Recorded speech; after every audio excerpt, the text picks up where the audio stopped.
Good morning बच्चों। कैसे हैं आप लोग? आपको आज हम पढ़ाने वाले हैं सॉलिड स्टेट, अभी सब्जेक्टिव टाइप क्वेश्चन। थ्योरी एक तरह से मान लिया जाए, उसको थ्योरी ही कह सकते हैं। तो आज हम आपको थ्योरी ही पढ़ाएंगे, अभी सॉलिड स्टेट ठोस अवस्था। ये जो है फिजिकल केमिस्ट्री का फर्स्ट चैप्टर, पहला चैप्टर है। तो जो बच्चे इस चैप्टर को नहीं पढ़े हैं, चलिए हमसे जुड़ जाइए और आपको जो है ये पूरे चैप्टर का एक ही वीडियो में पूरा कवर करवा देंगे आपको। तो चलिए स्टार्ट करते हैं सॉलिड स्टेट का ये वीडियो।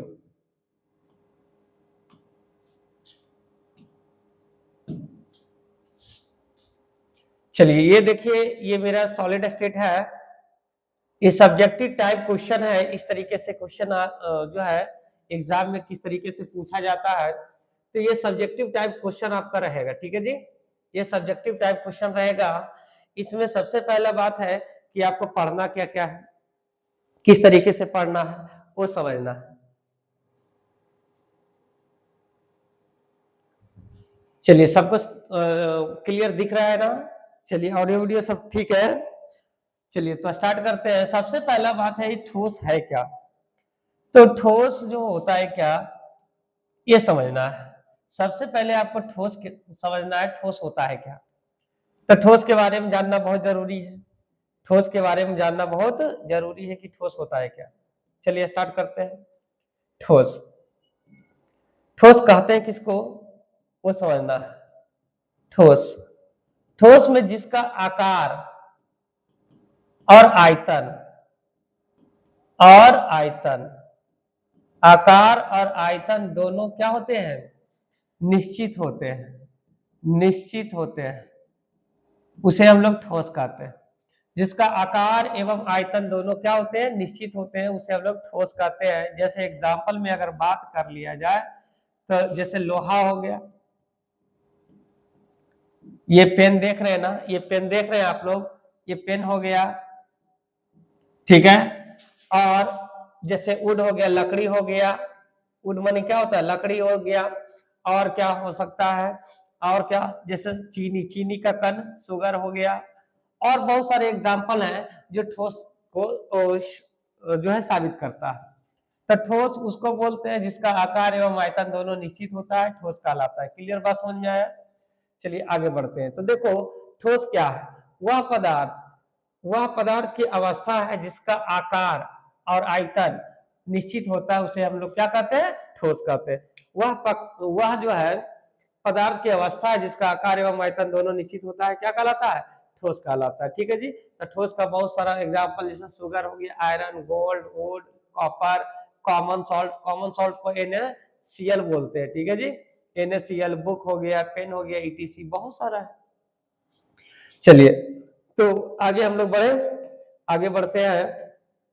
तो हम लोग देखते हैं कि जैसे सॉलिड, सॉलिड में यहाँ नोट में लिखा हुआ है कि इसका जो शेप होता है, शेप मतलब होता है आकृति। क्या होता है, आकृति।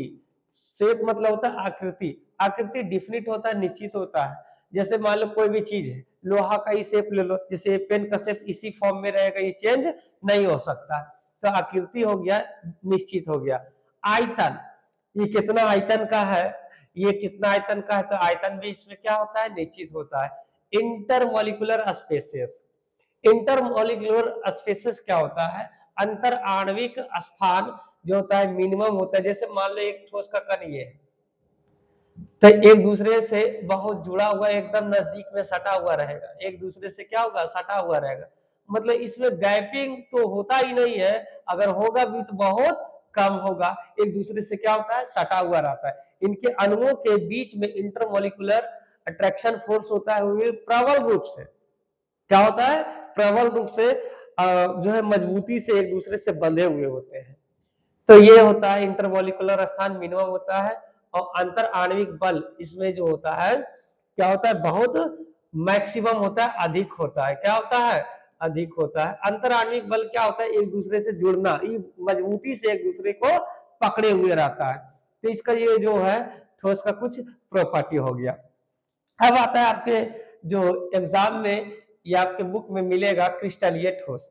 देखो ठोस जो है यहाँ दो टाइप से बांटा गया है। ठोस को यहाँ पर दो टाइप से बांटा गया है, ठोस को दो टाइप से बांटा गया है। एक बांटा गया है क्रिस्टलीय ठोस, क्रिस्टलीय ठोस, क्रिस्टलीय ठोस, और एक बांटा गया है अक्रिस्टलीय ठोस, अक्रिस्टलीय, क्रिस्टलीय ठोस। क्लियर है, आप लोग समझ में आ रहा। अक्रिस्टलीय ठोस, क्रिस्टलीय ठोस को हम लोग वे रवादार ठोस बोलते हैं, सॉरी रवादार ठोस बोला जाता है, रवादार ठोस कहते हैं, ठीक है जी। इसको बोलते हैं वे रवादार ठोस, वे रवादार ठोस, ठीक है जी। इसको बोलते हैं हम लोग वास्तविक ठोस, वास्तविक ठोस, एक और नाम से जानते हैं वास्तविक ठोस, या तो इसको एक और नाम से जानते हैं झूठा ठोस, झूठा ठोस। देखो ठोस की तरह लगेगा देखने में, ये झूठा ठोस इसलिए कह रहे हैं कि ठोस की तरह लगेगा देखने में लेकिन ठोस रहेगा नहीं, ठीक है जी। तो ये ठोस की तरह जो है ये वास्तविक रूप में रहेगा, तो जिनकी ज्यामिति निश्चित होता है, इसका ज्यामिति क्रिस्टलीय ठोस का निश्चित होता है, उसे हम लोग क्रिस्टलीय ठोस कहते हैं। ये आसान, इसको काटेंगे तो एकदम पार्टिकुलर कट जाएगा, आसानी से कट जाएगा। ये जो है विषम दैशिकता को दर्शाता है, कौन सा दैशिकता, विषम दैशिकता, और ये दर्शाएगा समदैशिकता, ठीक है जी। अभी हम बताते हैं विषम दैशिकता क्या होता है, समदैशिकता क्या होता है, अभी हम चर्चा करेंगे आगे, ठीक है, मिलेगा। तो यहाँ पर समझने की कोशिश करो कि क्रिस्टलीय ठोस क्या है। कहते हैं क्रिस्टलीय ठोस किसे कहते हैं, वह ठोस जिसमें अवयवी कण, जिनके जो पार्टिकल्स का कण है, ये इनके कण जो होते हैं एक निश्चित ज्यामिति क्रम में सजे हुए व्यवस्थित रहते हैं, उसे हम लोग क्रिस्टलीय ठोस कहते हैं। जैसे अगर मान लीजिए कि ए के बगल में अगर बी है, तब बी के बगल में फिर से ए, फिर ए, सॉरी फिर ये बी, फिर ए, फिर बी, इस तरीके से बी ए बी और ए, इनके कण है। तो एक निश्चित ज्यामिति में सजा हुआ है, एक निश्चित ज्यामिति में सजा हुआ है। ए के बगल में तुरंत बी आएगा, बी के बगल में फिर आएगा ए, फिर बी, फिर ए, फिर बी, इस तरीके से ए के नीचे जो बी आएगा बी के बगल में, इस तरीके से ये निश्चित ज्यामिति में सजे हुए होते हैं। तो इनके कण जो होते हैं इधर उधर जैसे तैसे रखा नहीं रहता है, एक पार्टिकुलर वे में सजा होता है। जैसे मान लीजिए कि आप ईट को सरियाते हैं, जैसे आप मान लो अगर जमीन को अगर प्लेन बनाना है तो क्या करेंगे, जैसे तैसे आइटा बिछा देंगे तो प्लेन नहीं होता। तो क्या होता है कि एक आइटा के बाद उसको सरिया सरिया के रखा जाता है, पर्टिकुलर फॉर्म में रखते हैं। एक ईट को जब सरियाते हैं तो पर्टिकुलर प्लेन में आ जाता है, तो उसी तरह इसको भी रखेंगे प्लेन में एकदम सरिया के अरेंज करके। क्लियर है, इसे सत्य ठोस भी कहते हैं। क्या बोलते हैं, सत्य ठोस। क्या बोला जाता है, सत्य ठोस, ठीक है। इसमें आता है क्वार्ट्ज। क्वार्ट्ज मतलब होता है जो है ग्लास, जो ठोस के रूप में ही रहता है। इसमें आता है सोडियम क्लोराइड। सोडियम क्लोराइड का फार्मूला क्या होता है, NaCl। क्या होता है, NaCl। फिर आता है potassium nitrate, KNO3, KNO3। Zinc sulphide, ZnSO4, ठीक है, ZnSO4। ग्रेफाइट, डायमंड, ठीक है। Copper, silver, iron, sulphur, phosphorus, iodine, caesium chloride, CsCl, और कैल्शियम फ्लोराइड, CaF2। ये सारा का सारा जो होता है आपका जो है क्रिस्टलीय ठोस का एग्जाम्पल है। अब आता है कि क्रिस्टलीय ठोस तो हो गया, अब आता है इसमें कि अक्रिस्टलीय ठोस किस कहते हैं, किसको, तो वैसे ठोस जिनमें अवयवी कण एक निश्चित ज्यामिति क्रम में व्यवस्थित नहीं रहता है, उसे हम लोग अक्रिस्टलीय ठोस कहते हैं। इसे हम लोग झूठा ठोस या आभासी ठोस भी कहते हैं। झूठा को दूसरा नाम और है छदम, छदम भी कह सकते हैं। झूठा को क्या बोल सकते हैं, छदम भी बोलेंगे या आभासी ठोस कहते हैं। जैसे इसका जो अवयवी कण होता है, ए के बाद बी होता, हो सकता है बी दोबारा आ जाए, फिर से बी आ जाए, फिर ए आ जाए, फिर बी आ जाए, फिर ए आ जाए, फिर बी, इस तरीके से चलेगा। बी के नीचे ऐसा आ जाए, ए आ जाए, ए आ जाए, ए आ जाए, ऐसे बी आ जाए, ए आ जाए, ए आ जाए। बहुत मतलब ये रेंज रूप में नहीं सजा रहेगा, जैसे तैसे रहेगा। देखो ए के बगल में बी आना, अब बी के बगल में जस्ट ए आना था, लेकिन ऐसा हुआ नहीं, ए के बगल में बी आ गया, बी के बगल में फिर से बी आ गया, लो अब फिर से आ गया बी। तो इस तरीके से ये सजे हुए रहते हैं, तो ये काटने पर जैसे तैसे कट जाएगा। जैसे रबर को अगर का रबर है या प्लास्टिक को काटो तो एक पकड़ के काटेंगे ना तो देखता है ना कि इधर उधर कट जाता है, तो जब इधर उधर कट जाएगा तो उसको अक्रिस्टलीय बोलेंगे। क्या बोलेंगे? अक्रिस्टलीय। जैसे कांच ले लो, कांच अगर गिर गया तो जैसे तैसे टूट जाता है। क्या होता है? जैसे तैसे। लोहा को अगर तोड़ते हैं तो जहां से तोड़ना चाहेंगे वहां से वो टूट जाएगा पर्टिकुलर वे में। तो इस तरीके से इसे झूठा ठोस भी या छद्म ठोस, जिससे इसका एग्जाम्पल हो गया ग्लास। क्या हो गया? कांच का ग्लास, रबर, प्लास्टिक, यही सब जो है। प्लास्टिक को अगर हम जलाते हैं तो देखते हैं ना जैसे तैसे सिकुड़ जाता है, तो सिकुड़ने का मतलब है कि ये झूठा ठोस है। क्या है ये? झूठा ठोस। तो आपको समझ में आ रहा है बच्चे? चलिए, तो अगला है कि क्रिस्टलीय ठोस और अक्रिस्टलीय ठोस के बीच जो अंतर क्या होता है? क्रिस्टलीय ठोस एवं अक्रिस्टलीय ठोस के बीच क्या अंतर होता है? इसके अंतर को समझना है। अंतर अगर जान गए तो यहाँ 2 नंबर क्लियर हो जाएगा।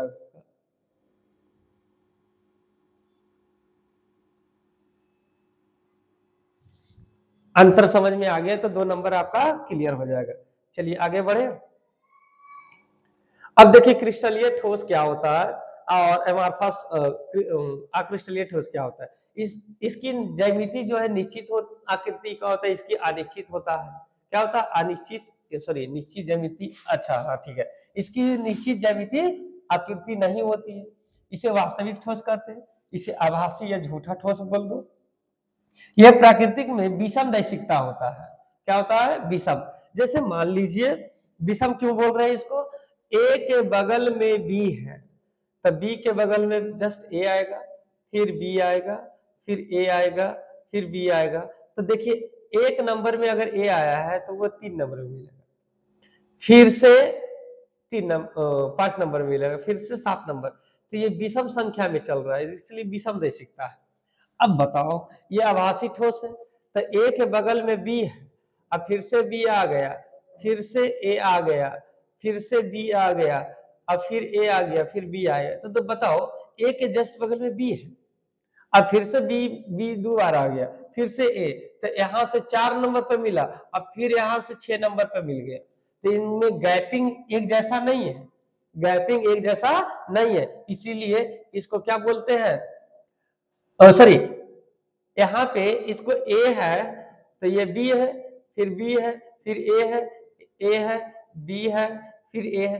तो कभी कभी यहाँ पर दोनों एक ही जगह पर दो एक जैसा मिल जाएगा, एक ही जगह पर आगे पीछे एक जैसा दोनों मिल गया तो इसको बोल देते हैं हम लोग समदैशिकता।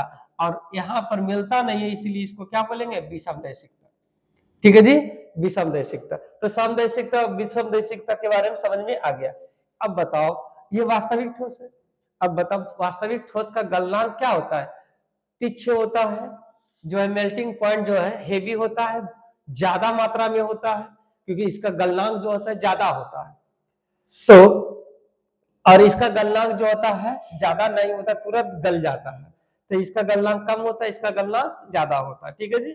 इनमें कणों की दीर्घ परास व्यवस्था होती है, एक लंबे पर्टिकुलर एक के बाद यहाँ, यहाँ के बाद यहाँ, और यहाँ अगर अरेंज है तो ये एक दूसरे से सट गया है, तो ये जो है इनके लघु परास में होते हैं और ये दीर्घ परास में होते हैं।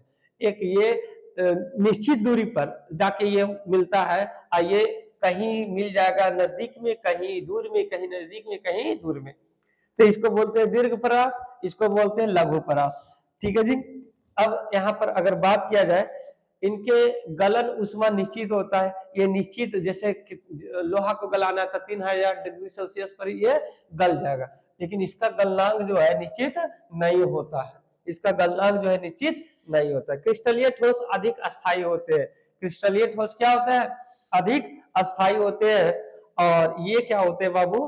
अक्रिस्टलीय ठोस जो है अस्थायी कम होता है, जैसे ग्लास, रबर, प्लास्टिक, ये सब एग्जाम्पल इसका है। चलिए अब नोट में हम लोग देखते हैं कि नोट में क्या है। मॉलिक्यूलर सॉलिड क्या है? आणविक ठोस। आणविक ठोस का जो है कंस्टिट्यूएंट पार्टिकल जो अवयवी कण होते हैं अवयवी कण जो होते हैं ये अणु होते हैं, याद रखना। आणविक ठोस का आपसे पूछ लेगा कि आणविक ठोस का अवयवी कण क्या होता है, तो आणविक ठोस का अवयवी कण अणु होते हैं। ये अट्रैक्टिव फोर्स आकर्षण बल जो होता है, आकर्षण बल, यहाँ पर कौन सा बल लगता है, तो वंडरवाल बल लगता है, याद रखना। आणविक जो ठोस होता है, आणविक ठोस में कौन सा बल लगता है, आपसे ये पूछेगा। आणविक ठोस के अणुओं के बीच में कौन सा बल लगेगा, आपसे ये सवाल क्वेश्चन आएगा। तो आणविक ठोस में जब भी लगता है, आणविक ठोस में जब भी लगता है वंडरवाल बल लगता है, वंडरवाल बल लगता है। क्लियर बात समझ में आया, वंडरवाल बल लगता है, ठीक है। अब मॉलिक्यूल्स माने अणु होते हैं, ठीक है जी। मॉलिक्यूल्स माने क्या होते हैं, अणु। अब यहाँ पर अणु में कुछ भी रह सकता है, जैसे NaCl ले लो, KCl ले लो, ठीक है, कुछ भी ले लो आप, कोई दिक्कत ही नहीं है। तो आप यहाँ पर वंडरवाल बल लगा सकते हैं। अब रह गई बात कि ध्रुवीय आणविक पोलर मॉलिक्यूलर सॉलिड किसको कहते हैं। इनके कंस्टिट्यूएंट पार्टिकल जो ईवी मॉलिक्यूल्स होते हैं, अणु ही होते हैं। ये डायपोल डायपोल इंटरेक्शन करता है, द्विध्रुव द्विध्रुव आकर्षण करता है। जैसे सॉलिड अगर HCl रहेगा, सॉलिड अगर HCl रहेगा, तो HCl जो होता है, HCl जो अगर ठोस अवस्था में रहेगा, तो ये क्लोरीन का EN वैल्यू ज्यादा होता है, इसका हाइड्रोजन EN वैल्यू कम होता है। EN वैल्यू इसका कम, इसका ज्यादा होता है। EN का मतलब होता है विद्युत ऋणात्मकता।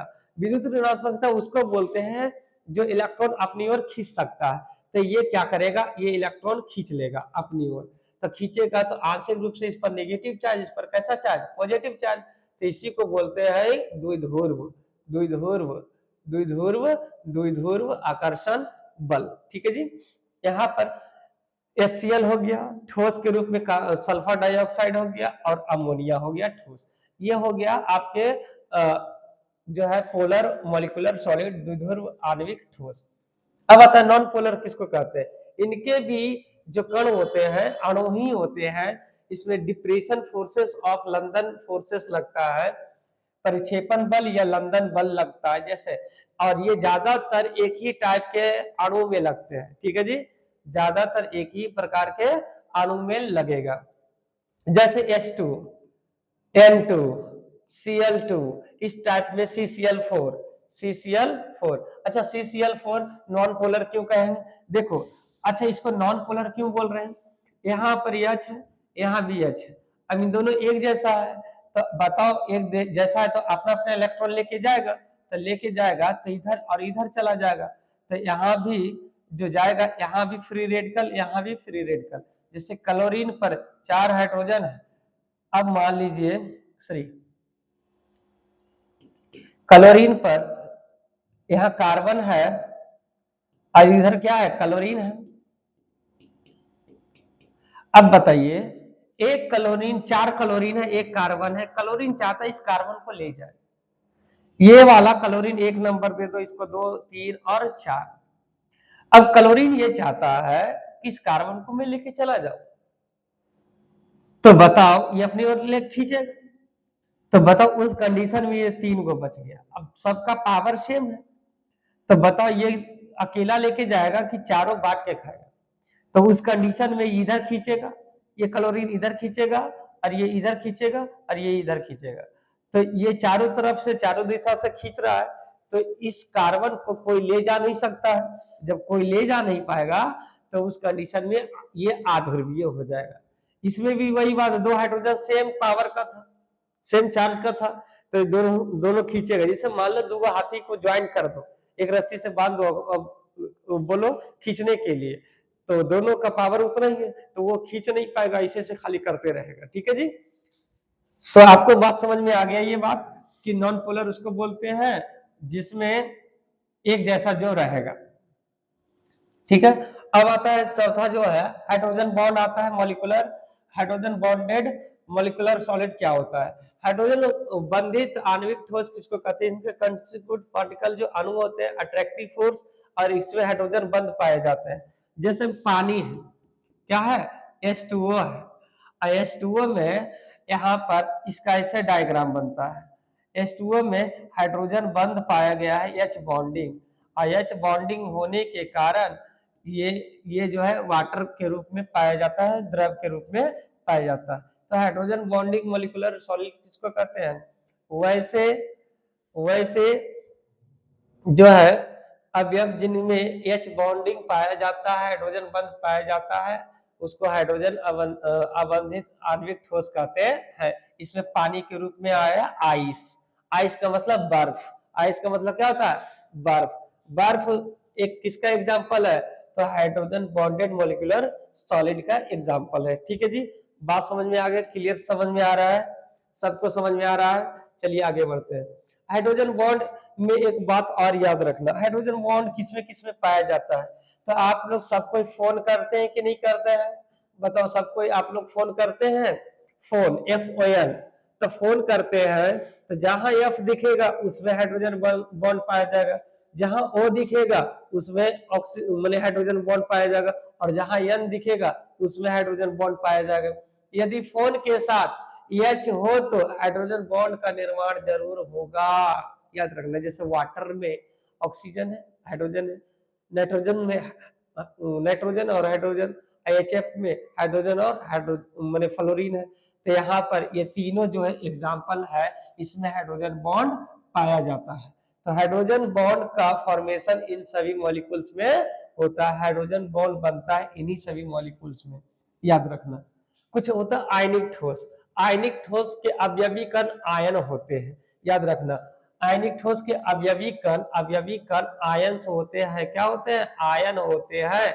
इनके अट्रैक्टिव फोर्स जो है कोलम्बिक फोर्सेस या इलेक्ट्रोस्टैटिक फोर्स लगता है इसमें, जो है स्थिर वैद्युत बल या स्थिर वैद्युतीय बल लगता है।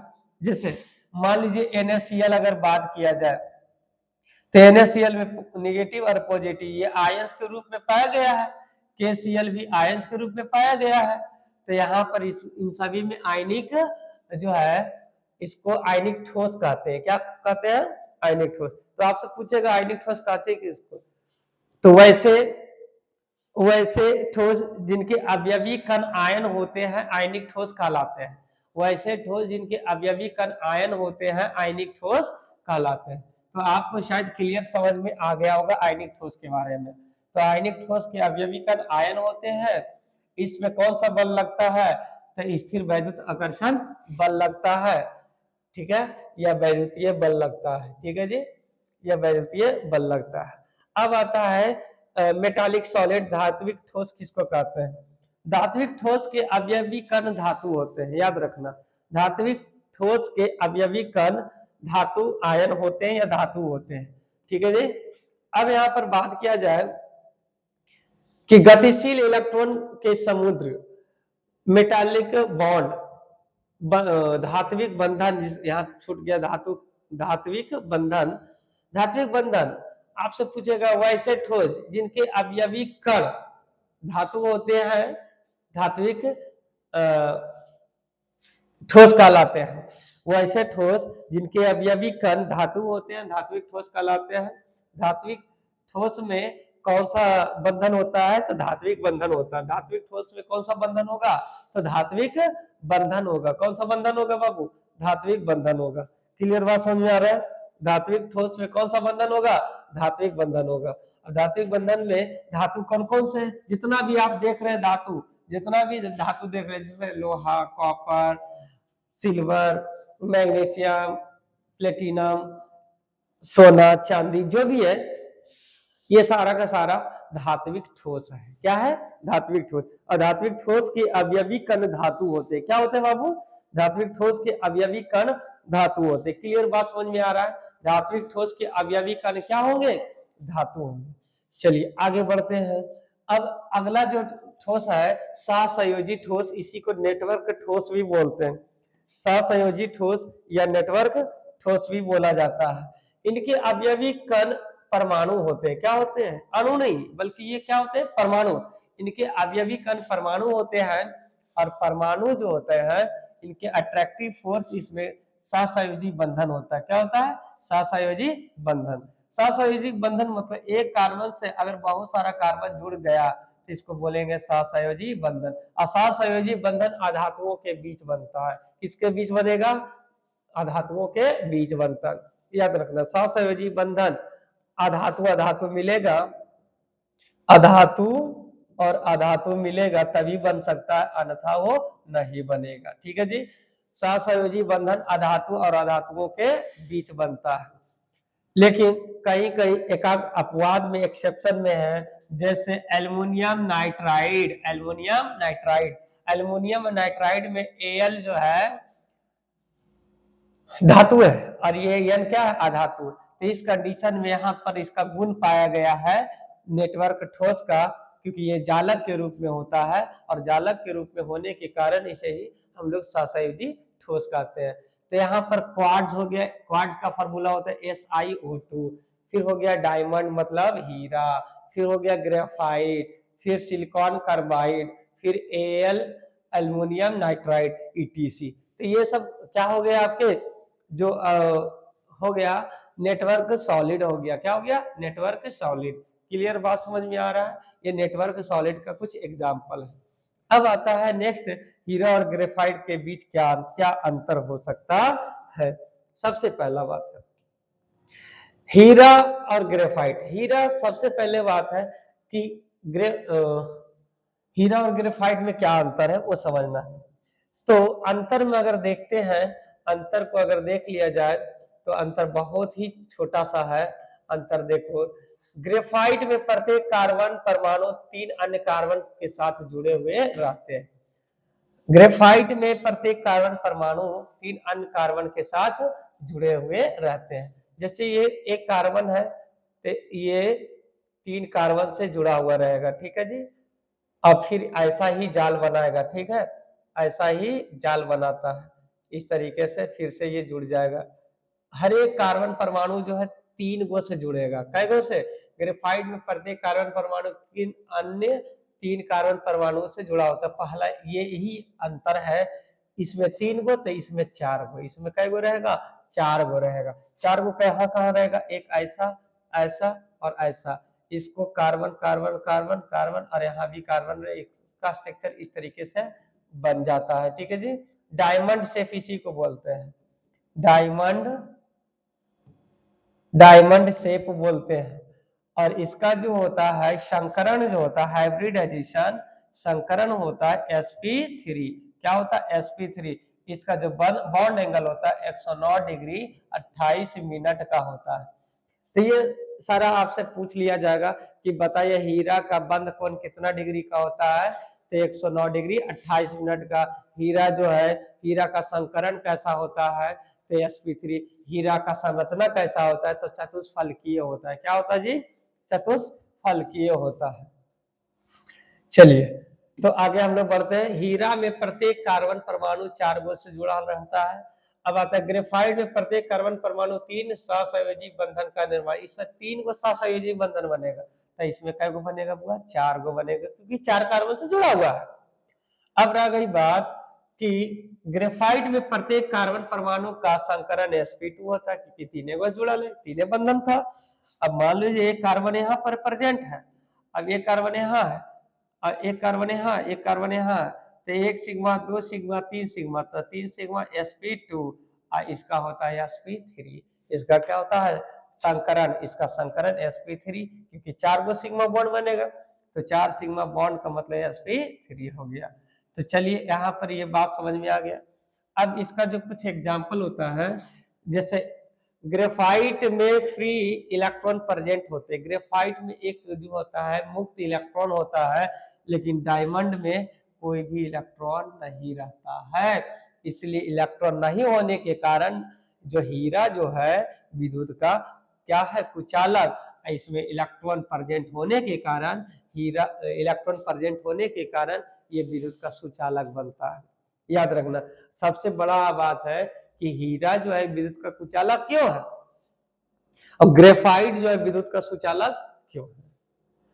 आपको कोई ये जल्दी बताने वाला नहीं है, क्योंकि डायरेक्ट बोल देगा हीरा कठोर होता है, ये रिजिड होता है, तो ये विद्युत का कुचालक बन जाएगा। लेकिन ग्रेफाइट मुलायम होता है, ये विद्युत का सुचालक बन जाएगा। सब कोई जानते हैं, लेकिन मुख्य कारण ये आपको पता ही नहीं है। मुख्य कारण ये है कि हीरा में मुक्त इलेक्ट्रॉन नहीं पाया जाता है, परंतु ग्रेफाइट में मुक्त इलेक्ट्रॉन आजाद एक एक्स्ट्रा इलेक्ट्रॉन है, जिसको लोफर इलेक्ट्रॉन बोलते हैं। लोफर लोग क्या करते हैं, इधर से उधर घूमते रहता है। अब यहाँ पर इसके इलेक्ट्रॉन को लोफर बोल सकते हैं। तो यहाँ पर हम बोल रहे हैं कि इसमें मुक्त इलेक्ट्रॉन, आजाद इलेक्ट्रॉन ही कहीं आ जा सकता है। अगर बताओ इलेक्ट्रॉन ट्रांसफर हो रहा है इधर से उधर, तो जब इलेक्ट्रॉन का ट्रांसफर होगा इधर से उधर, तब विद्युत का सुचालक बनेगा। विद्युत का क्या बनेगा, सुचालक बनेगा। तो इस तरीके से ग्रेफाइट विद्युत का सुचालक बन जाता है, और इस तरीके से जो है हीरा जो है विद्युत का कुचालक बन जाता है। यह विद्युत का सुचालक है, यह विद्युत का कुचालक। इनकी संरचना जो होता है षष्ठ कोणीय होता है। क्या होता है, षष्ठ कोणीय होता है, 6 कोने वाला होता है, और इनका चतुष्फलकीय होता है। ठीक है जी। ये मुलायम होता है, याद रखना, ये मुलायम होता है, ये क्या होता है, कठोर होता है। ये मुलायम होता है, ये क्या होता है, कठोर होता है। और एक बात और समझने की कोशिश करो, हीरा जो है, हीरा में 66% जगह खाली रहता है, खाली रहता है। और कितना प्रतिशत भरल रहेगा, तो याद रखो मैंने कितना हो गया, 34% जो है हीरा जो है भरा हुआ है। 34% भरा हुआ रहता है, और 66% क्या रहता है, खाली रहता है। तो हीरा में अगर खाली पूछेगा तो 66% खाली रहता है हीरा, और 34% क्या रहता है, भरा हुआ रहता है। इसलिए खाली होने के कारण हीरा चमकता है, खाली होने के कारण पूर्ण आंतरिक परिवर्तन करता है, जिस कारण से हीरा जो है चमकता है। बुआ बात समझ में आ रहा है, सबको क्लियर समझ में आ रहा है। तो हीरा और ग्रेफाइट में अंतर पूछेगा तो आपको ऐसा ही लिखना पड़ेगा। क्लियर बात समझ में आ रहा है, आगे बढ़ जाते हैं। आगे बढ़ते हैं तो हम लोग चलते हैं। अब किस प्रकार के ठोस विद्युत का चालक, अर्धचालक और तन्य होते हैं, ऐसा क्वेश्चन आपसे पूछ सकता है। तो यार सीधी सी बात है, क्या क्या बोल रहा है, चालक, अधात्वर्धनीय और तन्य। तो चालक वही बनेगा जो ठोस अवस्था में रहेगा, जो धातु होगा। क्या होगा, जो धातु होगा। अब बताओ, धात्विक ठोस विद्युत का चालक बनेगा। अब चालक धातु है तो धातु को पीटने पर अधात्वर्धनीय तन्य भी होगा, फैल भी सकता है वो। तो ये धात्विक ठोस विद्युत का चालक अधात्वर्धनीय और तन्य होते हैं। ठोस कठोर क्यों होते हैं, बात सही है कि ठोस जो है कठोर क्यों होते हैं, ठोस जो है कठोर क्यों होते हैं, ये बात समझ में आता है।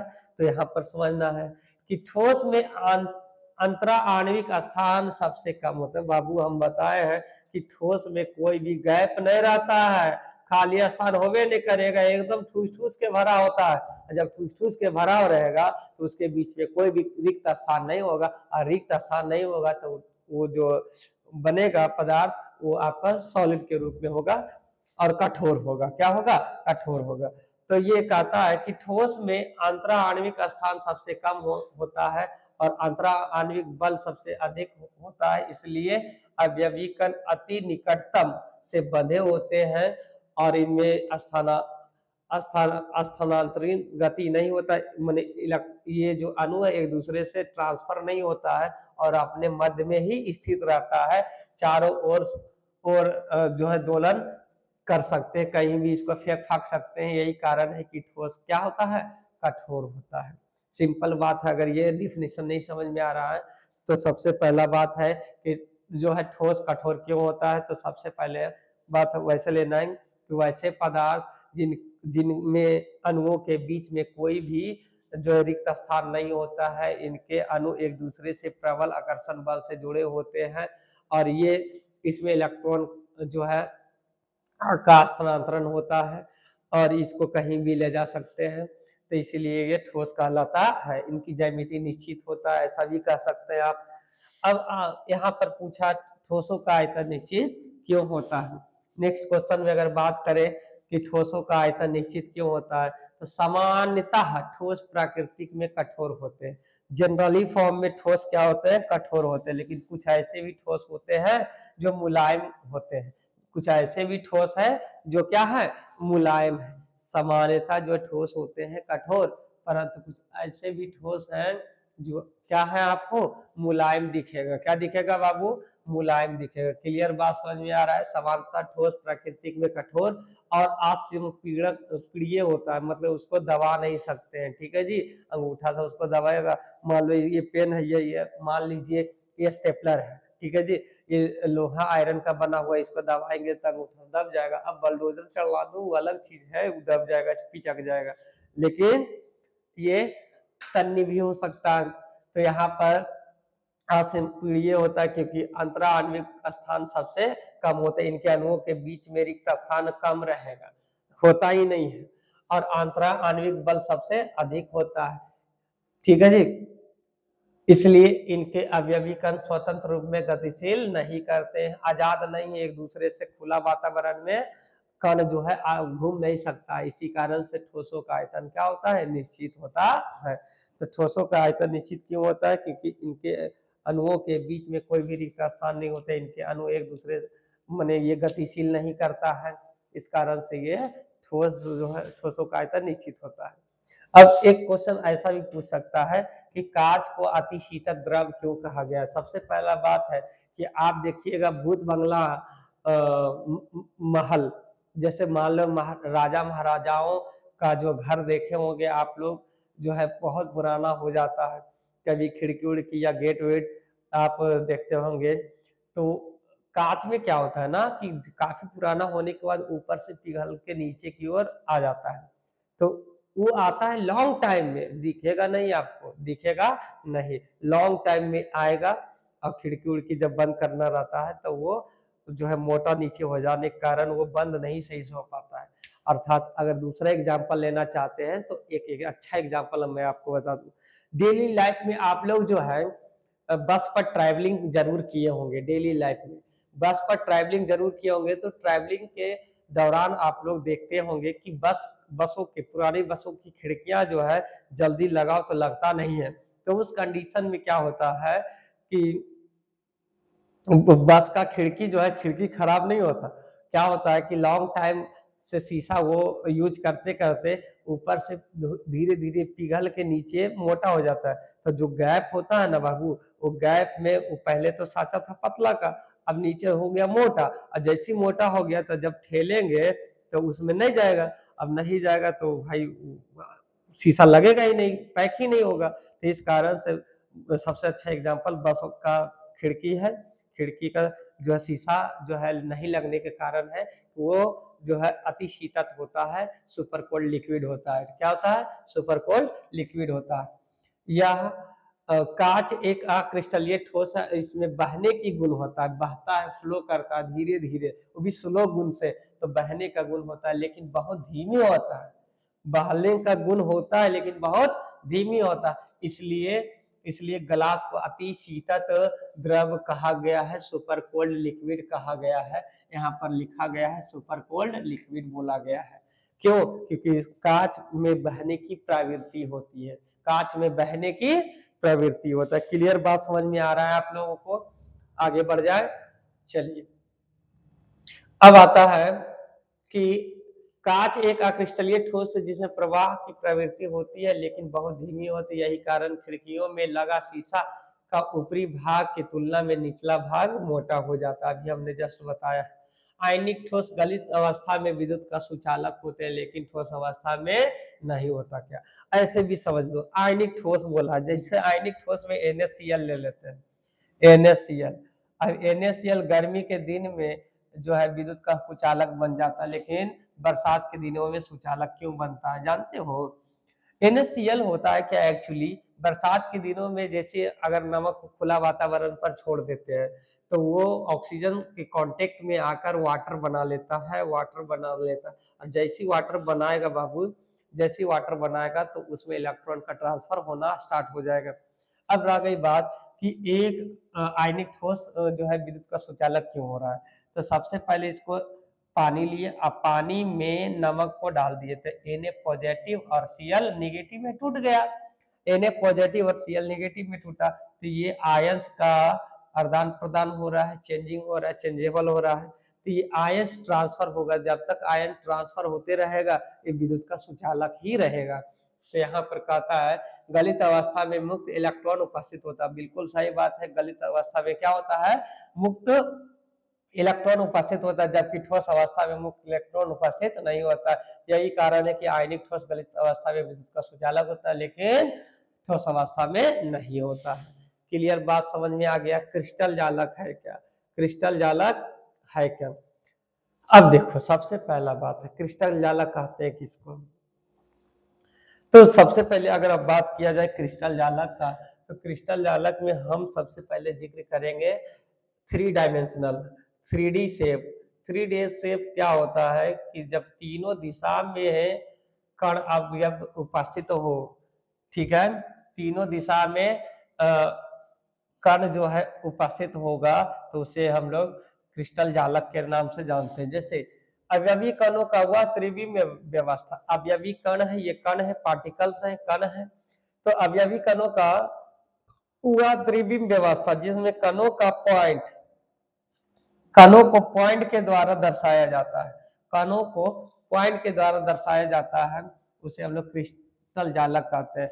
जैसे क्रिस्टल जालक में ये कण है, ये भी कण है, ये भी कण है, ये कण है, ये कण, ये कण, सब कण है। तो ये त्रिविम में है, 3 डायमेंशनल में अगर रखेंगे, 3D शेप में रखेंगे, तो 3D शेप में रखेंगे तो जैसे त्रिविम जालक में कणों को जो सजावट करते हैं वो पॉइंट के रूप में होना चाहिए। किस रूप में होना चाहिए, पॉइंट के रूप में होना चाहिए। और जब तक पॉइंट के रूप में नहीं होगा, जब तक पॉइंट के रूप में नहीं होगा, जब तक आपका ये क्रिस्टल जालक नहीं कहलाएगा। कतः स्पीशीज मतलब होता है जाति। स्पीशीज में अवयवी कणों के त्रिविम व्यवस्था को क्रिस्टल लैटिस बोलते हैं, क्रिस्टल जालक बोला जाता है। आकाशीय मतलब स्पीशीज, अच्छा स्पेस, सॉरी स्पेस लिखा हुआ है, स्पीशीज नहीं। स्पेस मतलब होता है खाली जगह, स्पेस का मतलब होता है खाली जगह, रिक्त स्थान। तो खाली जगह यूनिवर्सल है, आपका ब्रह्मांड पूरा है। तो खाली जगह में जहां जहां पॉइंट उपस्थित होगा, जहां जहां कण रहेगा, जहां जहां पार्टिकल्स रहेंगे, ठीक है, और उसी व्यवस्था को हम लोग क्या बोलेंगे, क्रिस्टल जालक बोलते हैं। क्रिस्टल लैटिस को स्पेस लैटिस भी कहा जाता है। क्रिस्टल जालक को आंतरिक जालक भी बोलते हैं। कौन सा जालक, आंतरिक जालक भी बोला जाता है। क्रिस्टल जालक को आंतरिक जालक भी कहते हैं क्योंकि यूनिवर्सल में है, तो क्रिस्टल जालक को आंतरिक जालक भी कहा जाता है। क्लियर बात समझ में आ गया है, आगे बढ़ जाते हैं। अब देखिएगा कुछ ऐसा पार्ट है, कुछ ऐसा पार्ट है, एक है यूनिट सेल, सॉरी ये क्रिस्टल लैटिस है, क्रिस्टल जालक है। क्रिस्टल जालक में सबसे पहला बात है कि इसमें जो क्रिस्टल जालक होता है, कैसे याद रखना, इसको बनाते हैं कैसे, बना के दिखा दे तो बिल्कुल सिंपल बात है। इसको ऐसे बनाएंगे बाबू, किस तरीके से बनाएंगे, ऐसे, ठीक है जी। इसको इस तरीके से हम लोग बना सकते हैं, इसको ऐसे हम लोग बना लो, इसको ऐसे बना सकते हैं आप, इसको ऐसे जोड़ दो, इसको ऐसे जोड़ दो, ऐसे जोड़ दिए और ऐसे जोड़ दिए। अब रह गई बात, इसको अब कलर चेंज करके हम बनाते हैं। अब यहाँ पर ये पॉइंट ले लो, सॉरी यहाँ पर ये पॉइंट ले लो, ये पॉइंट, ये पॉइंट, ये पॉइंट और ये पॉइंट, इसको खाली मिला दो आप। मिला दिए, मिलाने के बाद जो बनता है, अब क्या करेंगे बाबू, यहाँ पर एक पॉइंट ले लो, फिर कलर चेंज कर रहे हैं, कलर चेंज करेंगे जरूर हम। अब मान लीजिए ऐसा हमने एक पॉइंट लिया, यहाँ एक पॉइंट यहाँ लिया और एक पॉइंट यहाँ लिया, इसको फर्स्ट वाले से, इसको बीच वाले से, इसको इधर वाले से ऐसे मिला दो। अब मिलाने के बाद ऐसा बन रहा है, ऐसा बन गया ना, ऐसा बना।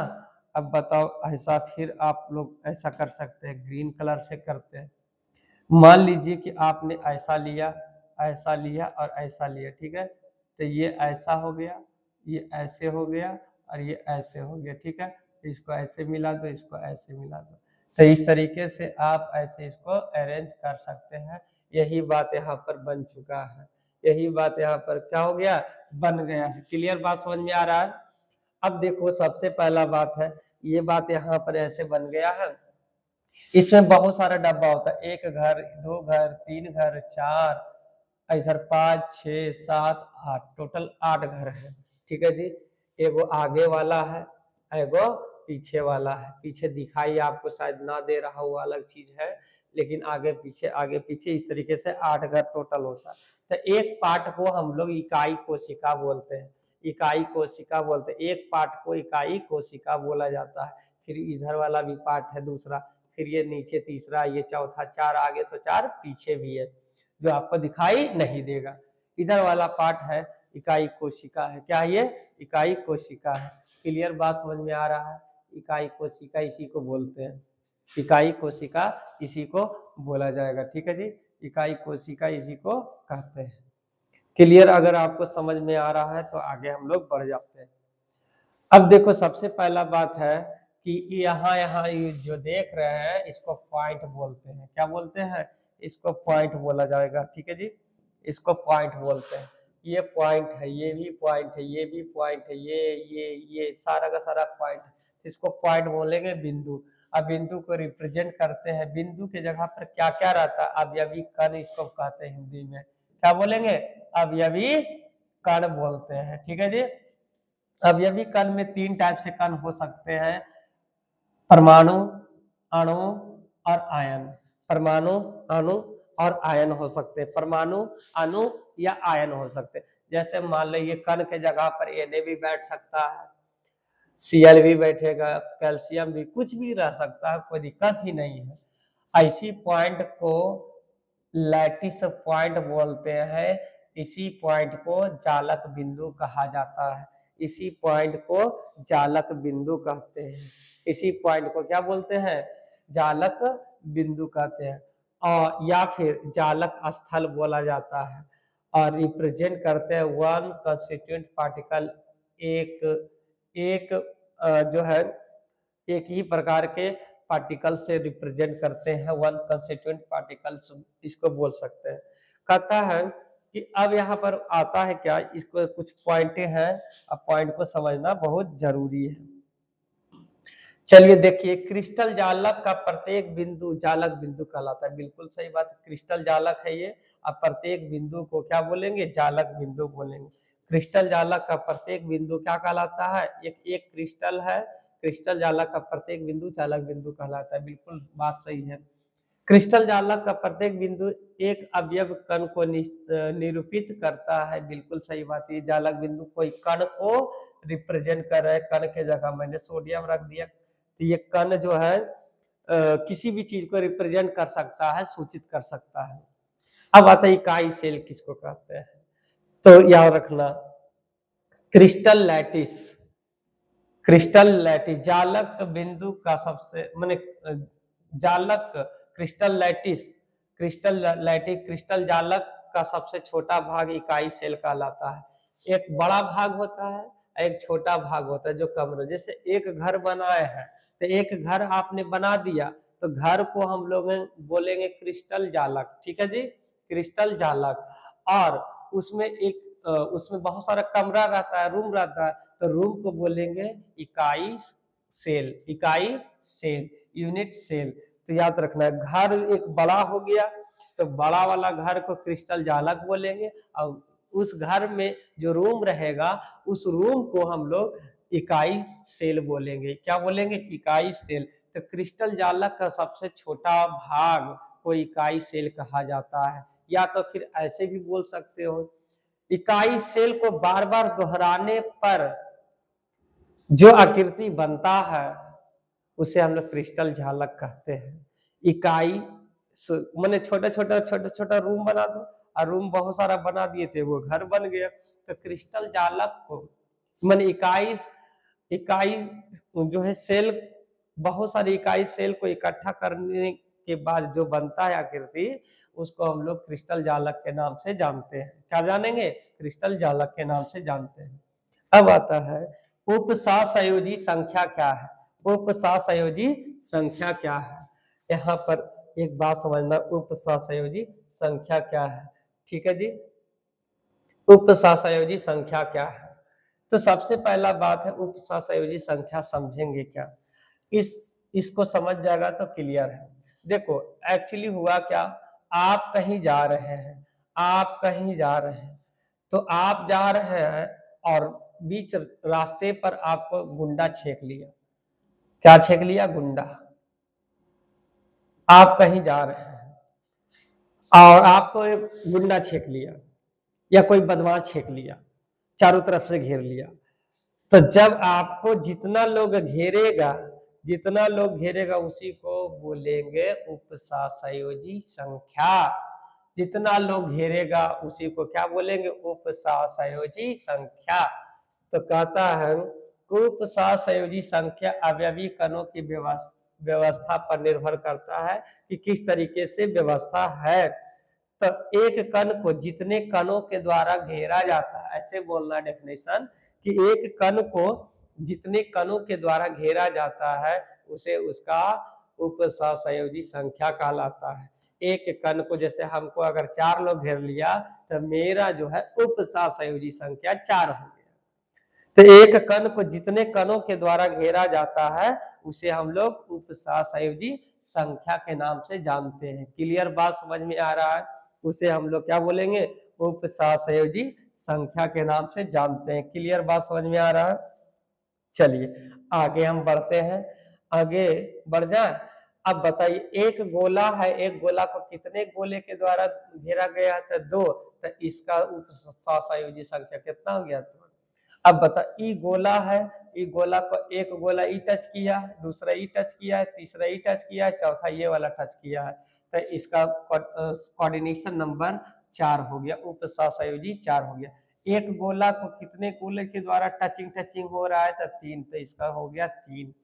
अब एक गोला को 6 गोला, देखो एगो इधर, दूसरा, तीसरा, चौथा, पांचवा, छठा। तो एक गोला को जितने गोले के द्वारा घेरा जाएगा या जितने गोले से टच होगा, अब मान लो कि गुंडों के बदमाशों में बहुत एकागो आदमी शरीफ रहा तो आपको नहीं छेकेगा रास्ता, और उस साइड में रहेगा तो उस साइड में रहा तो उसको नहीं काउंट करेंगे। जो आपको इर्द गिर्द में घेर के रखेगा, आपसे टच करेगा, आपको मारेगा पीटेगा, जो भी रहेगा उसी को क्या बोलेंगे हम लोग? उपसहसंयोजी संख्या बोलेंगे। तो इसका उपसहसंयोजी संख्या 6 हो गया। इस तरीके से उपसहसंयोजी संख्या हमने निकाल लिया। किसी क्रिस्टल जालक में एक कण के साथ स्पर्श कणों की कुल संख्या को उपसहसंयोजी, माने एक कण को जितना स्पर्श करता है उसे हम लोग उपसहसंयोजी संख्या कहते हैं। क्रिस्टल जालक का एक कण जितने कणों के द्वारा घेरा जाता है या स्पर्श करता है उसे हम लोग उपसहसंयोजी संख्या कहते हैं। याद रखना सिंपल। अब आता है कि यहाँ पर ये जो सेल जो है बहुत टाइप से है। कौन कौन सा सेल है? पहला सेल है एससीसी, दूसरा है बीसीसी, तीसरा है एफसीसी और चौथा है एचसीपी और पांचवा है सीसीपी। याद रखना। अब यहाँ पर SCC, BCC, FCC, SCP, CCP. SCC का फुल फॉर्म होता है simple cubic unit cell, BCC का होता है body center cubic unit cell, FCC का होता है face center cubic unit cell और एससीपी का होता है हेक्सागोनल क्लोज पैकिंग और सीसीपी का होता है क्यूबिक क्लोज पैकिंग। तो ये सारा का सारा नाम हो गया। अब बताओ एससीसी का अगर आपसे पूछेगा समन्वय संख्या तो 6 होता है, याद रखना है इसको। बीसीसी का अगर पूछेगा तो बीसीसी का 8 होता है। कितना होता है? 8। एफसीसी का 12 होता है, एससीपी का 12 होता है और सीसीपी का भी 12 ही होता है। 3 को का तो 12 नीचे से मिल गया, खाली दोनों को याद कर लो 6 और 8। एससीसी का 6 हो गया तब बीसीसी का 8 हो जाएगा। तो इस तरीके से आप इसको याद कर सकते हैं। ठीक है जी, इस तरीके से इसको याद कर सकते हैं आपसे। चलिए आगे बढ़ जाते हैं। अब देखो थोड़ा सा यहाँ पर समझने की कोशिश करना है।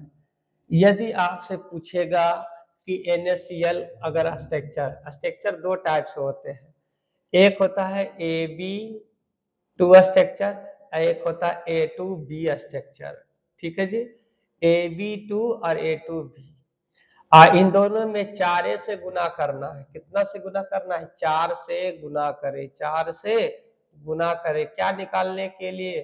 तो समन्वय संख्या, उपसंयोजी संख्या कोऑर्डिनेशन नंबर, ठीक है। अब देखो यहाँ पर जैसे NaCl है, AgCl है, ये इस तरीके से अगर आपको मिल गया कहीं ना कहीं, तो जैसी आपको अगर इस टाइप से मिलेगा तो याद रखना बाबू इस टाइप से क्या क्या होता है बातें।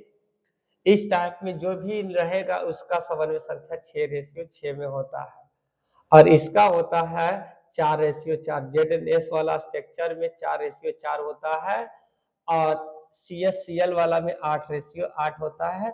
लेकिन इसका अगर बात किया जाए तो इसको कैसे निकालते हैं वो ध्यान में नहीं। बेरियम पर 2 प्लस होता है, बेरियम पर 2 प्लस होता है, और फ्लोरीन पर 1 माइनस होता है। इसको 4 से गुना कर दो, 4 दूनी 8, 8 हो गया बेरियम के लिए, अब फ्लोरीन के 4, तो 8:4 में ये टूट जाता है, 8:4 में टूटता है, ठीक है जी। आपसे पूछेगा CaF2 में Ca का समन्वय संख्या 8, फ्लोरीन का समन्वय संख्या 4, इस तरीके से आपसे पूछ सकता है। बाकी 3 को तो पता है, एक में ना दिक्कत है बाबू, तो इसमें आपको अगर दिक्कत आ रहा है तो 4 से गुना करना है, बाकी इसका 8:8 रहेगा, इसका 6:6 रहेगा, इसका 4:4 ही रहेगा। अब आता है Na2O, इस टाइप का हम बताए था ना, इसमें भी 4 से गुना करना, तो यहाँ पर ध्यान देना Na पर पॉजिटिव चार्ज, ऑक्सीजन पर 2 नेगेटिव चार्ज, इसको 4 से गुना कर दो, इसको भी 4 से गुना करो, तो 4 इकाई 4, 4 दूनी 8, ऑक्सीजन का 8 और सोडियम का 4 मिला। तो इस तरीके से इसका जो है आपका समन्वय संख्या ज्ञात करना है, ठीक है जी। अब आता है CSCl की बनावट संक्षिप्त वर्णन करें। CSCl की बनावट का संक्षिप्त वर्णन करें। सबसे पहला CSCl क्या होता है, सीजियम क्लोराइड होता है, ठीक है जी। सीजियम क्लोराइड में क्या होता है बुआ, सीजियम क्लोराइड में क्या होता है, एक कटायन होता है तो दूसरा अनायन होता है, एक कटायन होता है तो दूसरा क्या होता है, अनायन होता है। कटायन का मतलब पॉजिटिव चार्ज, अनायन का मतलब नेगेटिव चार्ज। अब क्या होता है कि सीजियम क्लोराइड एक आयनिक क्रिस्टल ठोस है, बिल्कुल सही बात है, धनायन और ऋणायन रहेगा तो आयनिक क्रिस्टल होगा। तो सीजियम क्लोराइड एक आयनिक क्रिस्टल ठोस है जो घनीय प्रकार का एक का सेल बनाता है, इस टाइप का एक सेल बनाएगा, ठीक है जी। अब सीजियम क्लोराइड संरचना में ऋण आयन कॉर्नर माने कोना पर और कटायन बॉडी सेंटर के पर उपस्थित होता है। जो ऋण आयन होता है कोना पर होता है और एगो केंद्र पर होता है सीजियम। केंद्र पर क्या होता है, सीजियम। देखो यहाँ पर मेंशन किया है, यहाँ पर मेंशन किया है ना, आप लोग देख सकते हैं। सीजियम क्लोराइड में प्रत्येक धन आयन 8 ऋण आयन के द्वारा घिरा होता है। बताइए वो अगर CS रहेगा, यहाँ पर CS रहेगा तो 8 गो जो है Cl के द्वारा घेरा जाएगा, इसको छेक लेगा, 8 गो क्या करेगा, इसको छेक लेगा। तो एक CS को 8 जो है क्लोरीन के द्वारा घेरा जाता है, ठीक है जी। अब देखो सीजियम क्लोराइड में प्रत्येक आयन का उप समन्वय संख्या 8, क्योंकि एक आदमी को 8 को घेरेगा तो इसका समन्वय संख्या 8 हो जाएगा, इसलिए CSCl का समन्वय संख्या 8:8 में। अच्छा, एक CS को यहाँ रखेंगे, अब यही CS को हम उल्टा भी कर सकते हैं, यही CS को यहाँ कर दो, CS को यहाँ पर क्लोरीन रखो, तो एक क्लोरीन को 8 CS के द्वारा घेरा जाएगा और एक CS को 8 क्लोरीन के द्वारा भी घेर सकते हैं, इसलिए दोनों का 8:8 ही रहा। अब अगला टॉपिक मजेदार टॉपिक है, त्रिज्या अनुपात। ये पूछता है तो धन आयन एवं ऋण आयन के अनुपात को त्रिज्या अनुपात कहा जाता है। किसी भी आयनिक ठोस में, कोई भी आयनिक ठोस ले लो, किसी भी आयनिक ठोस में धन आयन एवं ऋण आयन के अनुपात को ही त्रिज्या अनुपात बोलते हैं। किसी भी आयनिक ठोस में धन आयन एवं ऋण आयन के अनुपात को ही त्रिज्या अनुपात कहा जाता है। किसी भी आयनिक ठोस में धन आयन एवं ऋण आयन के अनुपात को ही त्रिज्या अनुपात कहा जाता है। क्लियर बात समझ में आ रहा है? आगे हम लोग बढ़े। किसी भी आयनिक ठोस में धन आयन एवं ऋण आयन के अनुपात को ही त्रिज्या अनुपात कहते हैं। रेडियस रेशियो इसको इंग्लिश में बोलते हैं। त्रिज्या अनुपात मतलब धन आयन का त्रिज्या बाय ऋण आयन का त्रिज्या। यहाँ पर R पॉजिटिव और R निगेटिव से रिप्रेजेंट करते हैं। रेडियस रेशियो को R पॉजिटिव और R निगेटिव से रिप्रेजेंट करते हैं। इसका कुछ जो है उप सहसंयोजी संख्या को जानना है और इसके बिना काम नहीं होगा। ठीक है, अब इसका एक कोड याद रखना, कोड अगर याद रह गया तो बहुत अच्छा है। क्या क्या बोलना है? 0, 155, 155, 225, 414, 732 और 1 बोलना है। ठीक है जी, यही कोड है, यही कोड है। 0, 155, 225, 414, 732 1। या 0 नहीं बोलेगा तो यहाँ से स्टार्ट करो, 155, 225, 414, 732 1। बोलो तो मेरे साथ, 155, 225, 414, 732 और 1 लास्ट में बोल देना। इसका कोडिंग है, कोड कैसे याद करेंगे वो ध्यान में रखिएगा। 155, 225, 414, 732 1। इस तरीके से हम लोग याद करेंगे इसको। और इसमें क्या क्या चीज होता है वो समझना है। इसके आगे सबसे पहले 0 पॉइंट लगा देना, सबके पहले 0 पॉइंट लगा दो तो बात बन जाएगा और ये 1 रहेगा लास्ट में। त्रिज्यीय अनुपात 0 से लेकर 0 से 155 तक, 0 से 155 तक अगर रहेगा तो उसका उप सहसंयोजी संख्या 2 होगा, याद रखना। इसका जो है उप सहसंयोजी संख्या अगर 0 ना रहे, इसको याद करने का ट्रिक है 34 68। क्या? 34 68, याद रखना 34 68।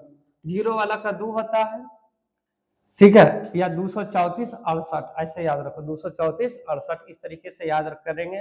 तो 0 से 155 के बीच में रहेगा तो उसका उप सहसंयोजी संख्या 2 होगा। और इसका ग्राफ जो होगा सीधा होगा, जैसे एगो इधर एगो इधर, तो ये सीधा जा रहा था ना, तो ये सीधा होगा। इसका जो एग्जाम्पल होगा BEF2 होगा। क्या होगा? BEF2। यहाँ एक यहाँ F लग जाएगा। अब 100 यही वाला फिर यहाँ उतार दो, 155 से 225 के बीच में अगर कोई भी वैल्यू आ गया ना तो उसका जो है उप सहसंयोजी संख्या 3 होगा। क्या होगा? 3 हो जाएगा। उसका उप सहसंयोजी संख्या क्या हो जाएगा जी? 3 हो जाएगा। क्लियर है? उसका उप सहसंयोजी संख्या 3 हो जाएगा। इसको बोलते हैं त्रिकोणीय समतलीय। इसका होता जो है उदाहरण है B2O3। उदाहरण याद कर लेना है, उदाहरण पूछता है। अब यही 225 यहाँ उतार दो, 414 के बीच में रखेंगे तो इसका जो है समन्वय संख्या कितना होगा? 4। इसको बोलते हैं टेट्राहेड्रल चतुष्फलकीय। इसमें आता है ZNS, CuCl, CuBr, HGS। और 414 से 732 के अगर बीच में रहेगा तो उसका 6 आएगा। इसको ऑक्टाहेड्रल बोलते हैं, अष्टफलकीय बोलते हैं। अष्टफलकीय का स्ट्रक्चर ये सब होता है, उदाहरण ये सब होता है NaCl, KBr, FgO, CaO, CaS, NaBr, etc। ठीक है जी। और उसके बाद आता है 732 से 1 के बीच में इसका जो है समन्वय संख्या 8 होता है। ये क्यूबिक होता है, घनीय होता है। ये CsCl, CsBr, CSI जो होता है, और NS अमोनियम ब्रोमाइड होता है, अमोनियम ब्रोमाइड होता है। इस तरीके से आप इसको याद कर सकते हैं। तो याद करवाने का ट्रिक मैंने बताया, 155, 225, 414, 732 और लास्ट में 1 बोल देना है। सबके आगे 0 लगाना, सबके आगे 0 लगा लेना है अपने मन से, 0.0 और 1 ऐसे ही छोड़ देंगे। इसका कोड होता है 34 68। कितना होता है? 34 68।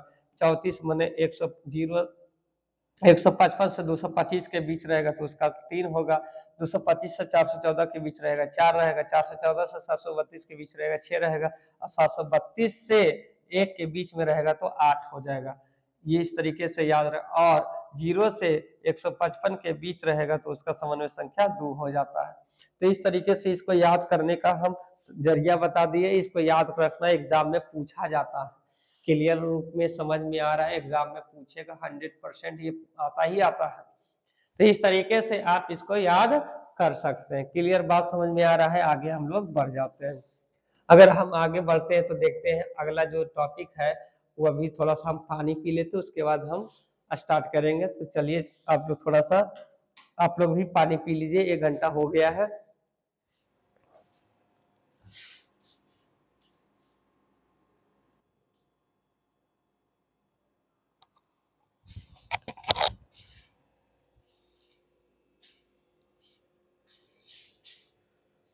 चलिए बच्चे जल्दी से आ जाइए, आप लोग पानी वानी पी लिए हैं, जल्दी से आ जाइए। चलिए स्टार्ट करते हैं फिर से। तो यहां से हम लोग स्टार्ट करेंगे शॉर्ट की दोष क्या है। सबसे पहले शॉर्ट की दोष समझते हैं क्या। शॉर्ट की दोष किस में उत्पन्न होता है, ये कंफर्म होना चाहिए कि शॉर्ट की दोष होता है किस में। तो सबसे पहले शॉर्ट की दोष आयनिक ठोस में होता है। किस में होगा, आयनिक ठोस में। तो आयनिक ठोस आयन से मिलकर बना है। आयनिक ठोस जैसे NaCl, KCl, MgCl2 ये सब आयनिक ठोस है। तो आपसे कभी कभी क्वेश्चन भी पूछ लेता है कि आयनिक ठोस में शॉर्ट की दोष उत्पन्न होता है क्यों। क्वेश्चन ऐसा पूछ लेगा, आयनिक ठोस में शॉर्ट की दोष उत्पन्न होता है क्यों। तो यार सिंपल बात है, आयनिक ठोस में आयंस प्रेजेंट होते हैं और आयन जो है अपना स्थान छोड़कर चले जाता है समान संख्याओं में भी, एक धन आयन एक ऋण आयन। समान संख्या जब भी भागेगा तो दो, एक पॉजिटिव वाला एक निगेटिव वाला समान संख्या में भाग जाएगा अपना स्थान छोड़कर। तो जब समान संख्या में भागता है वो भी आयंस भाग रहा है, इसलिए आयनिक ठोस में ही शॉर्ट की दोष होता है, दूसरा में होगा नहीं। तो ये तो कंफर्म पता हो गया कि वह दोष जिसमें जालक स्थल, ये जालक पॉइंट है या जालक स्थल इसको बोल सकते हो, समान संख्या में धन आयन और ऋण आयन, धन आयन और ऋण आयन हट जाते हैं या भाग जाते हैं अपना स्थान छोड़कर। तो ये जालक में अभी यहाँ कोई भागा नहीं है, इसमें कोई दोष नहीं है। अब हुआ यूं कि यहाँ पर से ये ए वाला पॉजिटिव वाला भाग गया और यहाँ से एक नेगेटिव वाला भाग गया। देखो आनायन वैकेंसी है, ये कटायन वैकेंसी है, धनायन रिक्त हो गया और ऋण आयन रिक्त हो गया। तो यहाँ पर समान संख्या में जब किसी भी आयनिक ठोस में से समान संख्या में धन आयन या ऋण आयन अपना स्थान छोड़कर हट जाता है तो उसे हम लोग शॉर्ट की दोष कहते हैं। अब हटेगा ना तो क्या क्या इफेक्ट लाएगा वो समझना है। अभी इसमें कोई हटा नहीं तो इसलिए करंट फ्लो नहीं होगा। हट गया है, इलेक्ट्रॉन का ट्रांसफर होगा, खाली रहेगा तब तो इलेक्ट्रॉन का ट्रांसफर होगा। अच्छा, इलेक्ट्रॉन का ट्रांसफर होगा तो ये विद्युत का सुचालक बन जाएगा। अब रह गई बात कि ये हटा तो क्या असर आ गया। तो मान लीजिए कि ये एक तराजू है, ये क्या है, एक तराजू है, तराजू पर सब कोई बैठा हुआ है, ठीक है जी। अब यहाँ से हट जाएगा तो तराजू में जो वजन जो बटखारा रखा हुआ था वो तो घट जाएगा, घटेगा कि नहीं। अब दो निकल गया तो वहां से घटेगा ही घटेगा। तो यहाँ पर दो भाग गया तो भागने के बाद जो आएगा कमी, तो किसमें कमी आएगा, तो घनत्व में कमी आ जाएगा। किसमें आएगा, वजन में कमी आएगा, तो मास में कमी आ जाएगा, घनत्व में कमी आ जाएगा। तो याद रखना शॉर्ट की दोष में होता है क्या, शॉर्ट की दोष उन क्रिस्टलों में, आयनिक क्रिस्टलों में पाया जाता है जिसमें समान संख्या में धन आयन और ऋण आयन अपना स्थान छोड़कर हट जाते हैं, चले जाते हैं। अच्छा, इस स्थान को अंतराकाशीय स्थान बोलते हैं। इस स्थान को क्या बोलते हैं, अंतराकाशीय स्थान, इंटरेस्टियल वर्ड्स बोलते हैं, अंतराकाशीय स्थान बोला जाता है। तो अंतराकाशीय स्थान में नहीं जाता बल्कि ये बाहर चला जाता है, क्रिस्टल ही छोड़कर हट जाता है, घर छोड़कर चला गया, मान लो ऐसा समझ लो, घर छोड़कर चला गया। तो धन आयन समान संख्या में जाता है, असमान संख्या में नहीं जाएगा। तो यहाँ पर इससे क्या क्या जनरेट होगा वो समझना है। ये हमने बता दिया कि इसमें घनत्व में कमी आएगा, विद्युत का सुचालक बन जाएगा, इसमें समान संख्या में धन आयन और ऋण आयन अपना स्थान छोड़कर हट जाते हैं। ये आयनिक क्रिस्टलों में पाया जाता है ऐसा दोष, ठीक है। तो ये अंतर लिखने में भी काम कर जाएगा आपको। अब आता है फ्रैंकल दोष क्या है। वैसे दोष जिसमें छोटे आयन अपने वास्तविक स्थान से हटकर अंतराकाशीय स्थान में चले जाते हैं, या फिर वह दोष जो किसी आयनिक ठोस में छोटे कण जैसे छोटे कण में कटायन का आकार छोटा होता है, धनायन का कटायन को धनायन बोलते हैं, तो धनायन का आकार छोटा होता है, ऋण आयन का आकार बड़ा होता है। क्यों, क्योंकि धनायन जैसे सोडियम Na पॉजिटिव तो एक इलेक्ट्रॉन दान कर देता है तो इसका आकार घट गया और जो ग्रहण करेगा उसका साइज क्या हो जाएगा, बढ़ जाएगा। तो यहाँ पर वैसे दो जो आयनिक ठोस में वैसे दो जो आयनिक ठोस में धन आयन अपना स्थान छोड़कर अंतराकाशीय स्थान में इस स्थान में चला जाता है। अंतराकाशीय स्थान इसी को बोलते हैं, ये स्थान है ना अंतराकाशी है। तो अपना स्थान छोड़कर धन अंतराकाशीय स्थान में अगर चला जाता है तो वैसे दोष को हम लोग शॉर्टकी दोष कहते हैं। अब मान लो ए पॉजिटिव यहाँ था, यहाँ पर ये अपना स्थान खाली कर दिया और यहाँ पर चला गया, या तो यहाँ आ जाएगा या तो यहाँ कहीं भी चला जाए, कोई दिक्कत नहीं है। तो अपना स्थान छोड़कर जब अंतराकाशीय स्थान में चला जाता है तो ऐसे दोष को हम लोग फ्रैंकल दोष बोलते हैं। फ्रैंक कर लिया भाई, फ्रैंक कर लिया है, फ्रैंकल। इसको अंकल के नाम से भी जानते हैं लोग, बच्चे बोल देते हैं अंकल अंकल अंकल दोष, अंकल में ही दोष है, मतलब फ्रैंकल दोष है।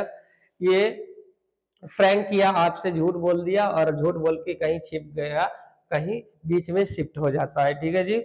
जैसे मान लीजिए कि आपने किसी को बुलाया, इनवाइट करके बुलाया और दरवाजा खुला और आपने बुला लिया, मम्मी जाग गई, भाई अब छिपाए कहाँ है उसको, सब जगह एक एक रूम है, सब रूम में आदमी सोया हुआ है, तो क्या करेंगे, उसको पलंग के नीचे डाल देंगे। तो पलंग के नीचे आ गए, समझ लो पलंग का नीचे खाली होता है कि नहीं, पलंग के नीचे क्या होता है, खाली होता है।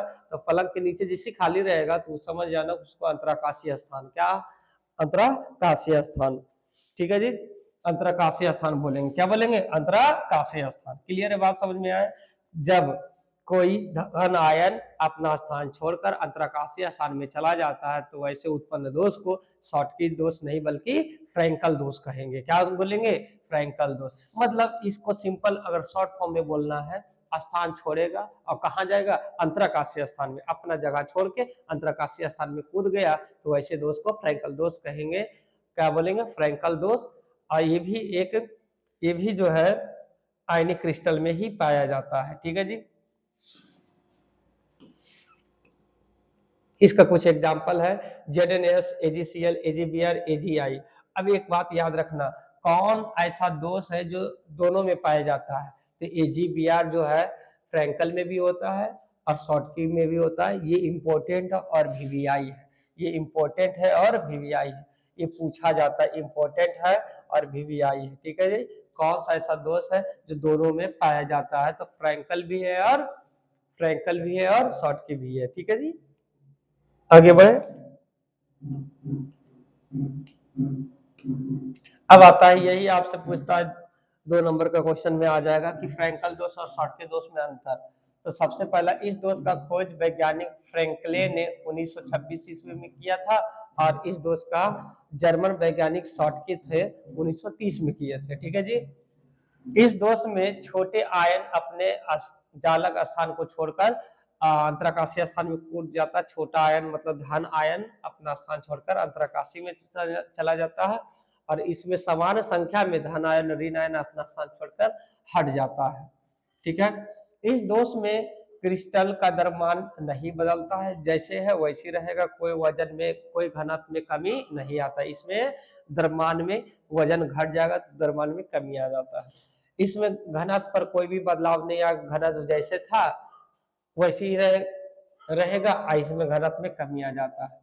और इस दोष में अनायन का साइज कटायन से क्या होता है, बड़ा होता है, क्योंकि अनायन का साइज वह छोटा होता है।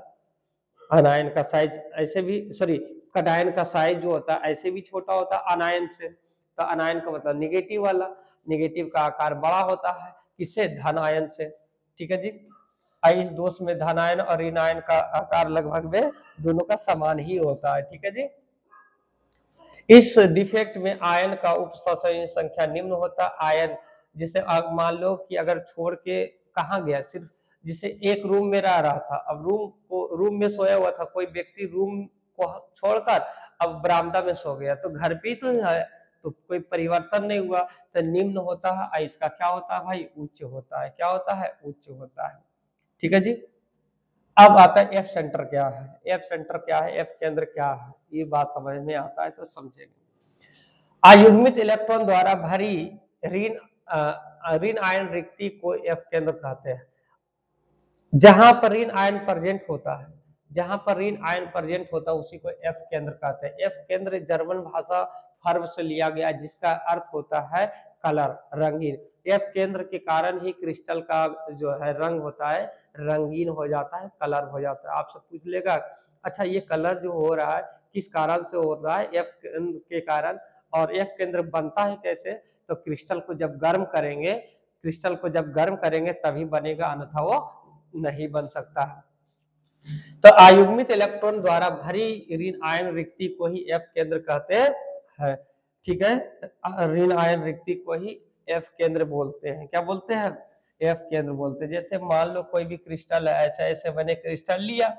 अब क्रिस्टल लेने के बाद क्या हो गया, यहाँ पर जैसे मान लो ए है, ए पॉजिटिव सीएल नेगेटिव, ए पॉजिटिव सीएल नेगेटिव, ए पॉजिटिव सीएल नेगेटिव, ए पॉजिटिव सीएल नेगेटिव, इस तरीके से जोड़ दिए, एक दूसरे से जुड़ा हुआ है। अब क्या हुआ कि कोई ऋण आयन क्या किया, स्थान खाली कर दिया और यहाँ पर इलेक्ट्रॉन जो है छोड़ दिया, यहाँ पर इलेक्ट्रॉन छोड़ दिया, लेकिन वो भाग गया यहाँ से। इलेक्ट्रॉन छोड़ दिया तो जहां पर इलेक्ट्रॉन छोड़ेगा उसी को एफ सेंटर बोलते हैं। क्या बोलते हैं, एफ सेंटर बोलते हैं। मतलब आदमी तो चला गया, उसकी यादें वहीं पर जिंदा है। मरने वाले तो मर गए लेकिन यादें छोड़ के चले गए। तो ये जब याद अगर वहां पर छोड़ के चला जाएगा तो उसी को एफ सेंटर बोल देंगे। मतलब वो जो पूरा परमाणु चला गया लेकिन इलेक्ट्रॉन को वहीं पर शिफ्ट कर दिया, वहीं पर छोड़ दिया। जब इलेक्ट्रॉन शिफ्ट रहता है तो उसी को एफ सेंटर बोलते हैं। क्या बोलेंगे, एफ सेंटर। अब आता है, आपको पढ़ना है सेमीकंडक्टर के बारे में। सेमीकंडक्टर होता है क्या, अर्धचालक होता है क्या। ठीक है जी, अर्धचालक होता है क्या। शुद्ध अर्धचालक में मिश्रित अशुद्धि को डोपेंट करते हैं तो इस प्रक्रिया को अर्धचालक। कोई भी शुद्ध पदार्थ है उसमें अशुद्धि मिला देते हैं, तो शुद्ध पदार्थों में जब अशुद्धि मिलाया जाता है तो इस प्रक्रिया को डोपेंट बोलते हैं। क्या बोलते हैं, डोपेंट बोलते हैं। शुद्ध व्यवस्था में कोई अशुद्धि मिलाने पर, शुद्ध व्यवस्था में या शुद्ध अर्धचालक में मिश्रित अशुद्धि को डोपेंट कहते हैं। इस प्रक्रिया को डोपिंग भी कहा जाता है। कोई भी बढ़िया चीज बना हुआ है उसमें, जैसे मान लो खाना ही बनाते हैं, उसमें ज्यादा नमक दे दो तो नमक ज्यादा हो गया, उसके कारण खाना खराब हो गया। तो अब बताओ, नमक यहाँ पर मात्रा जो दिए हैं, जो मिलाए हैं एक्स्ट्रा, उसी को क्या बोलेंगे, डोपेंट बोलते हैं। क्या बोलते हैं, डोपेंट। ठीक है जी, याद हो गया। किसी भी शुद्ध क्रिस्टल में अशुद्धि मिलाना डोपेंट कहलाता है। किसी भी शुद्ध क्रिस्टल में अशुद्धि मिलाना क्या कहलाता है, डोपेंट कहलाता है या डोपिंग कहलाता है। अब आता है अर्धचालक, जो है दो टाइप के होते हैं, एक एन टाइप सेमीकंडक्टर होता है, एक पी टाइप सेमीकंडक्टर होता है। एन टाइप सेमीकंडक्टर और दूसरा क्या होता है, P type semiconductor. N type किसको कहते हैं, याद रखना। एन टाइप और पी टाइप में अंतर समझिएगा। एन टाइप और पी टाइप में अंतर समझ लो, अच्छा रहेगा आपके लिए। एन टाइप और पी टाइप में अंतर समझ जाओगे तो कोई दिक्कत ही नहीं है। क्लियर है। अब देखो, यदि आपसे अगर पूछेगा एन टाइप,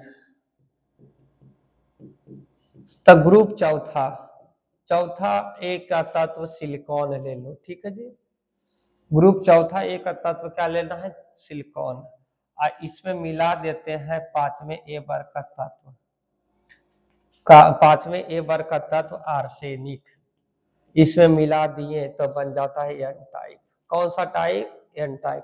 चौथे ए वर्ग के तत्व सिलिकॉन में पांचवें ए वर्ग का तत्व आर्सेनिक मिलाने पर जो अशुद्धि उत्पन्न होता है उसे हम लोग डोपेंट कहते हैं। इस प्रक्रिया में जो अर्धचालक बनता है उस अर्धचालक को एन टाइप अर्धचालक कहते हैं। मैंने चौथा में आपको चौथा ए में सिलिकॉन रहेगा और सिलिकॉन में आर्सेनिक मिला देंगे तो ये बन जाएगा एन टाइप। यदि आपको पी टाइप बनाना है तो पी टाइप कैसे बनता है, आपको चौथे ए में सिलिकॉन रहेगा और तीसरा ए वर्ग का तत्व, ठीक है, एल्युमिनियम। क्या ले लो, एल्युमिनियम मिलाने पर जो प्राप्त होता है उससे बनेगा पी टाइप। क्या बनेगा, पी टाइप अर्धचालक। अर्धचालकों की चालकता जितना गर्म करेंगे उतना बढ़ेगा, जितना गर्म रहेगा उतना अच्छा अर्धचालक की चालकता होता है। ठीक है जी, तो याद रखना, वह अर्धचालक जिसमें डोपेट चौथा पांचवा ए समूह का तत्व होता है उसे हम लोग क्या बोलेंगे, एन टाइप सेमीकंडक्टर बोलते हैं। पांचवा ए मिला देते हैं तो बन जाता है चौथा ए वर्ग में पांचवा ए वर्ग मिलाते हैं ना तो बनेगा एन टाइप, और चौथा ए वर्ग में जब तीसरा ए वर्ग मिला देंगे तो बनेगा पी टाइप। क्लियर बात समझ में आ गया? तो एन टाइप और पी टाइप आपको फिजिक्स में भी मिल जाएगा। इस तरीके से पी टाइप ये भी हो गया। देखो यहाँ पर तीसरा ए वर्ग है, तीसरा ए वर्ग के तत्व चौथा ए वर्ग में मिलाने पर जो प्राप्त होता है वो क्या कहलाता है आपको, एन टाइप सेमीकंडक्टर। देखो यहाँ तीसरा ए वर्ग है, ठीक है, ये चौथा ए वर्ग है। जब तीसरा में चौथा मिला, चौथा में जब तीसरा को मिला दिए तो बनेगा पी टाइप, और जब चौथा में पांचवा को मिला दिए, ग्रुप 15 को मिला दिया, पांचवा ए को मिला दिए तो बनेगा एन टाइप। ये निगेटिव होगा, ये क्या होगा, पॉजिटिव होगा। ये निगेटिव अर्धचालक बनेगा, ये बनेगा पॉजिटिव अर्धचालक। इसमें जो होता है बुआ, इसमें जब हो ये इसमें जो होता है, इसमें जो होता है फ्री इलेक्ट्रॉन होता है, सॉरी इसमें होल होता है, छिद्र होता है, होल होता है, और होल के कारण जो इलेक्ट्रॉन का ट्रांसफर होता है, और इसमें मोबाइल इलेक्ट्रॉन होता है। मोबाइल इलेक्ट्रॉन एक एक्स्ट्रा इलेक्ट्रॉन होता है, एक्स्ट्रा इलेक्ट्रॉन होता है। एक्स्ट्रा इलेक्ट्रॉन होने के कारण ये जो है बन जाता है आपका कौन सा टाइप, एन टाइप, और ये पी टाइप। और अनुचुंबकीय होता है क्या, अनुचुंबकीय होता है क्या, ये समझना है। कहता हुआ पदार्थ जो चुंबकीय क्षेत्र के द्वारा दुर्बलता से आकर्षित होता है अनुचुंबकीय पदार्थ कहलाता है। वह पदार्थ जो सरलता से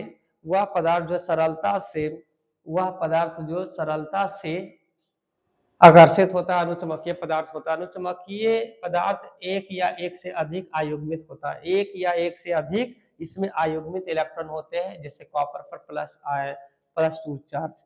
अब देखो कॉपर पर +2 चार्ज को बनाने की कोशिश करते हैं हम, 1s2 2s2 2p6 3s2 3p6 4s2 3d10।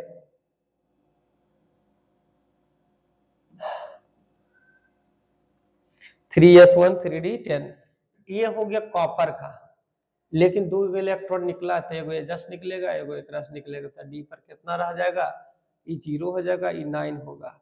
अब डी पर 9 का मतलब ऐसा होगा, कैसा होगा, ऐसा होगा 1 2 3 4 5 6 7 8 9, एक इलेक्ट्रॉन एक्स्ट्रा बच गया ना, सिंगल बच गया ना, सिंगल। तो क्या कहता है, अनुचुंबकीय पदार्थ एक या एक से अधिक आयुग्मित इलेक्ट्रॉन को रखता है। तो एक या एक से अधिक आयुग्मित इलेक्ट्रॉन को रखेगा तो अनुचुंबकीय पदार्थ कहते हैं, ठीक है। उसी तरह प्रतिचुंबकीय पदार्थ में कोई भी एक्स्ट्रा इलेक्ट्रॉन नहीं होता, इसमें जोड़ा के रूप में रहता है इलेक्ट्रॉन। अतः वह ऐसे पदार्थ जो चुंबकीय क्षेत्र के द्वारा दुर्बलता से आकर्षित यहाँ नहीं लिखना है, यहाँ पर प्रतिकर्षित लिखना है। क्या लिखना है, प्रतिकर्षित, प्रतिकर्षित लिखेंगे। प्रतिकर्षित होता है उसे हम लोग क्या बोलेंगे, प्रतिकर्षित होता है उसे हम लोग क्या बोलते हैं, प्रतिकर्षित लिखेंगे तो उसे हम लोग क्या बोलेंगे बाबू, प्रतिकर्षित होता है उसे हम लोग प्रतिचुंबकीय पदार्थ कहते हैं। इसमें जो है क्या होता है, अनपेयर इलेक्ट्रॉन होता है, ये जो होता है अयुग्मित इलेक्ट्रॉन होता है, इसमें जोड़ा के रूप में रहेगा इलेक्ट्रॉन, कभी भी सिंगल नहीं रहेगा। तो याद रखना इन दोनों को, ठीक है जी। तो इस तरीके से हम यहाँ तक इसको चल दिए हैं। अब थोड़ा सा और हम लोग पढ़ेंगे लौ चुंबकीय पदार्थ क्या होता है, ठीक है जी। फेरो चुंबकीय पदार्थ क्या होता है, वह पदार्थ जो चुंबकीय क्षेत्र के द्वारा प्रबलता से आकर्षित होता है लौ चुंबकीय पदार्थ कहलाता है। इस गुण को लौ चुंबक गुण कहते हैं। इसमें अनपेयर इलेक्ट्रॉन होता है, अयुग्मित इलेक्ट्रॉन होता है। और प्रति लौ चुंबकीय पदार्थ क्या होता है, इसमें भी जो है प्रबलता से आकर्षित नहीं होता है, और ये फेरो चुंबकीय को, ये सब एग्जाम में आपका नहीं आता है। अब मेनली रूप से आपका आता है आपका पैकिंग एफिशिएंसी, डिफिशिएंसी जो भी है, उसके बाद फिर आपका आएगा निविड संकुलन, लंबाई,